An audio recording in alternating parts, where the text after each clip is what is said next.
Salam jemaat Tuhan, kembali jumpa dalam acara Light of Revival, renungan firman Tuhan yang akan menuntun kita di hari ini. Dan mari bersama-sama kita membaca di dalam kitab 2 Raja-Raja pasal 19 ayatnya yang pertama.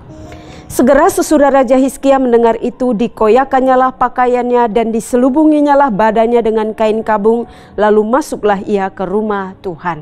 Cara mengatasi masalah. Dalam perjanjian lama, mengoyakkan pakaian dan berselubungkan kain kabung, lalu datang di rumah Tuhan menghadap Allah adalah salah satu bentuk ekspresi orang-orang yang sedang berada di dalam pergumulan yang besar, sedang berada di dalam pergumulan yang berat. Dan hal itulah yang sedang terjadi terhadap Raja Hizkia, Raja Israel.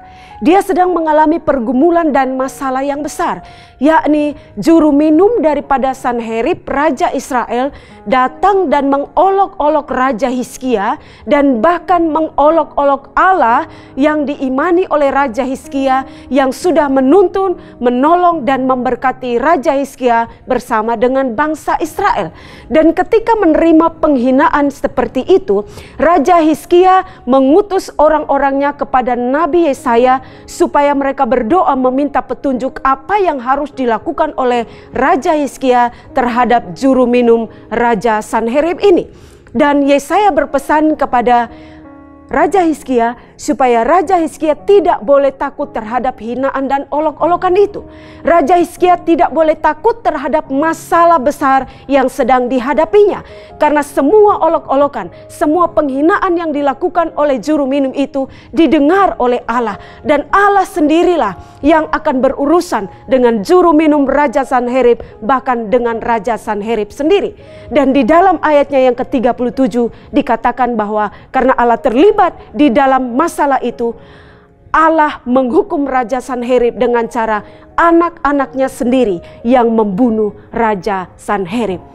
Yang dilakukan oleh Raja Hizkia di dalam mengatasi masalah, bukannya dia membalas segala hinaan, olokan, perlakuan daripada juru minum dan Raja Sanherib. Tidak, tetapi dikatakan oleh firman Tuhan bahwa dia datang dengan hati yang penuh dengan kerendahan di hadapan Allah. Dia datang ke dalam rumah Tuhan. Dia membawa surat yang dikirimkan oleh Raja Sanherib kepadanya. Dia bentangkan itu di hadapan Allah dan dia berdoa dengan bersungguh-sungguh di hadapan Allah. Dan kita melihat bahwa bukti bahwa Allah campur tangan di dalam doa-doa, Allah mendengar doa-doa Raja Hizkia adalah Allah sendiri yang membalas setiap olokan, hinaan yang diberikan kepada Raja Hizkia dan juga kepada Allah sendiri. Jemaat yang dikasihi Tuhan Yesus Kristus, ini hendaklah menjadi pelajaran berharga bagi saya dan saudara dalam menghadapi masalah, dalam mengatasi masalah. Janganlah kita terbawa emosi kita, janganlah kita terbawa dengan nafsu kita untuk membalas segala perlakuan-perlakuan buruk, perlakuan-perlakuan jahat yang ditimpakan kepada kita. Mari kita belajar daripada Raja Hizkia, datang membawa masalah itu, membawa penghinaan itu, membawa olok-olokan itu di bawah kaki Tuhan. Dan Tuhan sendiri yang akan berkarya, Tuhan sendiri yang akan bertindak. Di dalam Mazmur 37 ayatnya yang kelima, bahwa berserah percaya Tuhan sendiri yang akan bertindak. Dan hal yang sama juga diajarkan oleh Yesus Kristus. Berkatilah, berdoalah bagi siapapun yang berbuat jahat terhadap kita, yang memusuhi kita, yang mengolok-olok kita dan yang menghina kita. Itulah cara mengatasi masalah yang bisa kita pelajari daripada Raja Hizkia. Bahwa apapun itu permasalahannya, datang kepada Tuhan.